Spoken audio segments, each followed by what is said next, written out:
اپنے آپ کو کسی بے عزتی والے معاملے میں نہیں پھنسانا۔ میرے آقا صلی اللہ تعالیٰ علیہ وسلم نے اسی چیز کا درس دیا۔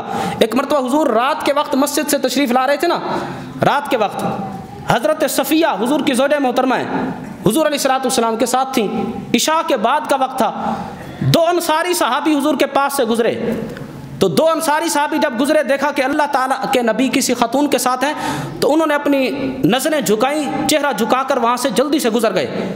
تو میرے آقا صلی اللہ تعالیٰ علیہ وسلم نے جب دیکھا تو حضور علیہ السلام نے فرمایا کون ہو، واپس آؤ۔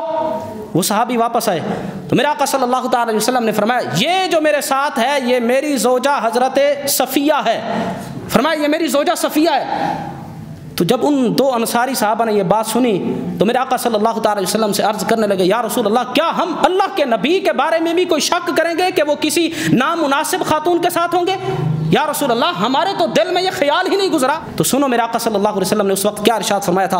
حضور علیہ السلام نے فرمایا ان الشیطان یجری من الانسان مجرى الدم، فرمایا سن لو شیطان انسان کے جسم کے اندر اسی طرح گردش کرتا ہے جس طرح خون گردش کرتا ہے۔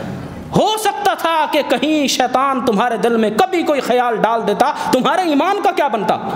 تو میرے آقا صلی اللہ علیہ وسلم نے اس سے ایک سبق دیا ہے کہ مسلمان اپنے اوپر کبھی بھی کسی کو انگلی اٹھانے کا موقع نہ دے۔ حضور علیہ السلام نے موقع نہیں دیا، میرے آقا نے فوراً وضاحت فرمائی، فرمایا جو میرے ساتھ خاتون ہے یہ میری اپنی زوجہ حضرت صفیہ رضی اللہ تعالیٰ عنہ ہیں۔